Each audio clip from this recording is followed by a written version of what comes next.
Hey guys, welcome to our channel. So in this video I'm going to tell you how to change invoice template, add custom field on Odoo. So simply you have to go to settings.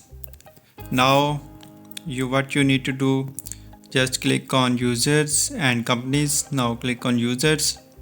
So now here what you need to do, I have already this project.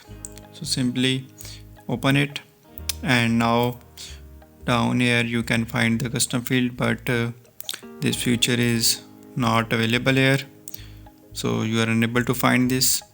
So you can see all other options are available here, so we need to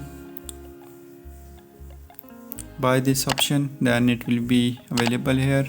So just you can type in Google custom field Odoo invoice types, and now click here.